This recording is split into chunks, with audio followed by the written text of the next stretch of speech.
This episode of Everly Heights Tales is brought to you by Envato Elements. If you're a creative like me, you don't necessarily have the time or the talent to create everything you need. With Envato Elements, you can download unlimited creative assets all in one place. Where do you think I got a lot of the sound effects in this episode? Sign up for a low-cost annual plan today at everlyheights.tv/Envato. That's ENVATO.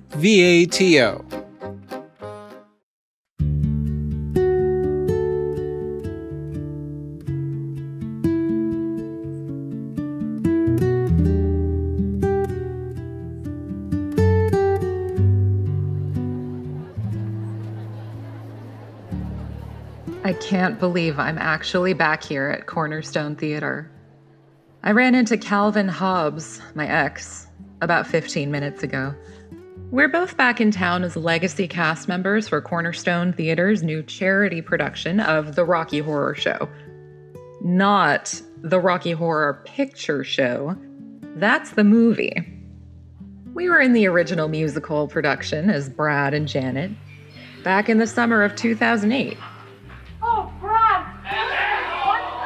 Well, didn't they look radiantly beautiful? I can hardly believe it.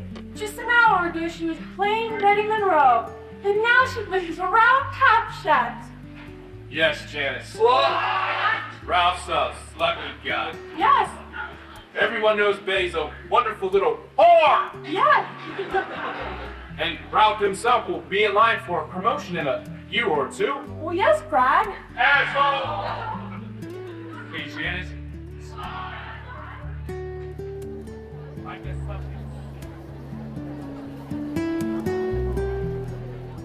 So, you heard the running theory on why the theater really burned down, right? You mean the witch thing? I mean, it's possible. There's definitely been some pissed off women in dark clothes running out of that place at all hours. I did hear that Beatrix was involved, though. You remember her. I mean, she was a complete be a bitch back in high school. Yeah, I mean, witch, bitch, not too far off, is it? No, it's really not. And she definitely was way too into the craft. See? Did you hear about Mr. Chocolates? Yeah, of course I heard. We all followed that trial for like a year. How do you think he's gonna do in prison? Not well. I mean... After all these years, Calvin still looks, well, doofy. Especially in that cheap charcoal blazer he probably picked up on clearance at Marshall's or whatever mass market department store they have in whatever city he lives in now. We walked down the old dusty stairs to the theater basement, home to over 30 years of cheap booze and teenage ambition. Part rehearsal space, part make-out closet, part home away from home for a lot of us confused theater kids. Here, I found us some chairs. From the looks of him, Calvin grew up to be a total sellout. A shame, really. He used to be punk rock. Now, he's smooth jazz at best.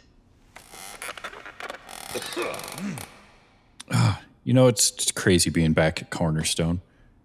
It feels like just yesterday we were banging out new songs there in the corner. Yeah, songs. This basement is where we used to practice. We had a band together back in the day. Classic Tragic Hero. Although I wanted to call us Harmon and Hobbes. Calvin was always prone to being a bit grandiose and melodramatic. Probably why he was so into theater. Probably why we all were. The theater looks so much smaller now. A dusty crypt filled with disassembled stage flats and burnt-out Fresnels. It doesn't help that the theater itself caught fire a few months ago. They saved the structure thanks to the solid post-World War II brick construction. But the stage upstairs, where the fire started, is out of commission for the foreseeable future. I don't mind. I don't feel much like performing anyway.